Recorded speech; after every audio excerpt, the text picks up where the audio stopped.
Everyone thinks they know everything about the Abrams. 70 tons of steel, a big gun, made in the USA. Boring. But what if I told you this tank can run on your mom's perfume and has a built-in iPhone for every single shell? Today, we're breaking down why the M1A2 SEPv3 isn't just a tank, it's the peak of digital evolution that weighs more than all its competitors combined. But before we dive under the armor, if you feel a sense of pride for this legendary machine, type "respect" in the comments. Let's see how many true fans of American steel are watching. You're watching Defense Core, everything about military tech. Subscribe, and let's get into it. The SEPv3 has definitely bulked up. The original M1 from the 80s weighed 54 tons. Our hero today? 74 tons. That's an extra 20 tons of armor and electronics. To understand how we got here, let's look at the numbers. M1 Abrams, 1980, it started with a classic, a 105mm rifled gun and 54 tons. The engine pumped out the same 1500 horsepower we see today, giving it a massive power-to-weight ratio of 28 horsepower per ton. It was a literal supercar among tanks. M1A1 Abrams, 1985, the first major upgrade.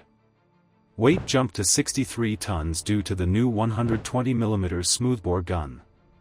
It could confidently punch through over 600mm of steel from 2 kilometers away. A death sentence for Soviet T-72s. M1A2 SEPv3 Abrams, 2000s, weight hit 70 tons.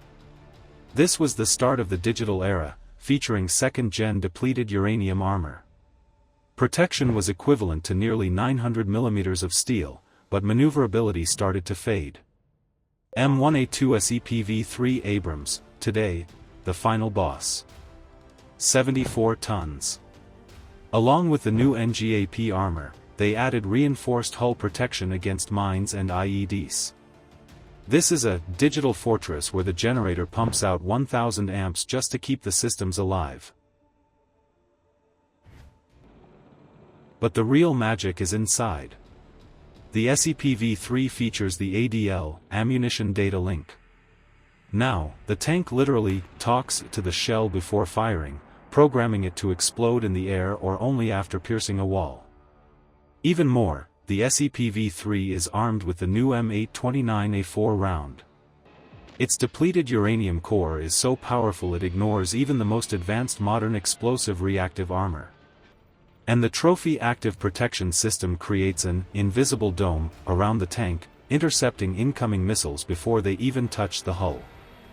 The old Abrams used to roar like a jet even when parked. Not anymore. Now there's an Under Armour APU, Auxiliary Power Unit. The tank can run surveillance for hours in total silence, staying cold to enemy thermal imagers. A true silent killer. But there's a catch. These 74 tons are a logistician's nightmare. The SEPv3 is rated MLC 80. That means it's too heavy for most standard NATO tactical bridges. If a bridge collapses under the first tank, the whole column stops. Then there's the soil. Because of the ground pressure, in muddy or off-road conditions, this monster can literally self-bury up to its turret. Pulling a 74-ton machine out of the mud requires another Abrams or an M88 recovery vehicle, which won't find it easy either. The SEPv3 is so powerful it can win any duel, if it can actually reach the battlefield. This is the absolute peak of the classic tank era.